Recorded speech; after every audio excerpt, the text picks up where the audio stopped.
There's a sentence you're not allowed to question anymore. Diversity is our strength. It's treated like a law of physics, not an opinion. And the moment you even poke it, just poke it, you're told it's dangerous, or worse, deadly. Today's clip is a perfect snapshot of how that mindset works. A simple sign saying, "Change my mind about immigration," somehow becomes an existential threat. Borders are fake, responsibility is optional, and every failure is blamed on the system. This isn't about hating people. It's about an ideology that replaces thinking with slogans and then panics when reality doesn't cooperate. That's dangerous. This is deadly? That deep about it. The Somalian. This is deadly. You really think this is deadly? Absolutely. How is this deadly? How could this lead to someone's death? A lot of people don't think too much into the signs they read. I'll tell you what, I've been doing this for a while now. This weed petition out here, people don't read that. Like they're gonna like glance at that and they're gonna immediately have their opinion that they don't like immigrants. They're gonna think of the worst possible opinion. Any immigrant, even if they're hardworking from Europe or wherever. Yeah. Well, it literally says change my mind. This is not forcing anyone to have a certain opinion. This is just saying, yeah, you can try to change my mind. I find that we actually agree a lot, but go ahead. The issue is more systemic. That's not just the Somalis that are doing that. It's more like a corruption thing in our government. Okay, I'm going to stop you right there, just so I know what you're saying. Are you saying you put more blame on the government than on the Somali community? I place more blame on the government than the Somali community. I agree. Okay. Because they would not be enabled to do these things if they weren't being used for laundering. So I agree with you on that point. I agree with you that they did not do this on their own. I don't honestly think that they're quite capable of doing this on their own.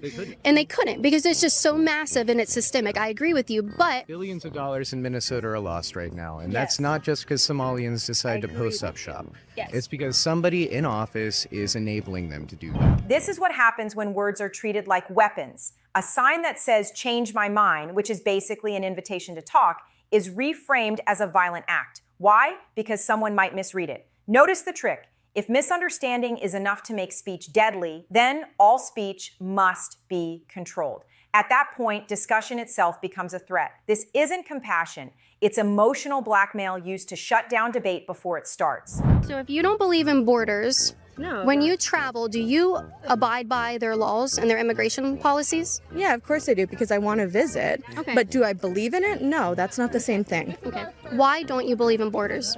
Well, because I think that the land should just be for everybody. I don't think that there should be rules in place that people can't just move wherever they want to. What does it mean to be an American? To help other Americans from different cultures and different backgrounds and to represent America, to be there for America. So why is it? Yeah. So why is it first? Yeah. Like so, we send our- not Somali first, What right? about Israel?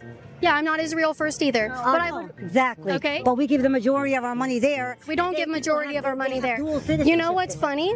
Yes. That the Somalis in Minneapolis have defrauded the American taxpayers so much in the last. With that, Have you ever heard of that? I've never heard of it because I don't look in the worst in people. There's good and bad people everywhere. You can have a person coming, that white person from, committing crimes and doing something bad. Do I blame the whole white race? No. Do I blame my brother's girlfriend? No.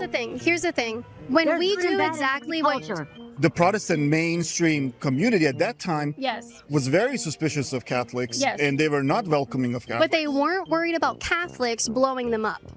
They weren't worried about Catholics Well, that was a raping their little different girls and then time. marrying them. They weren't worried about that, though. I think intermarriage Catholics. was an issue even then. Like, people were not always comfortable with Catholics marrying to Protestant families and things of that nature. I'm talking about child marriages that well, that should Catholics not be do not legal engage. either, of course. No, but it is in third world countries. It is in not here. countries. Not That's here. right.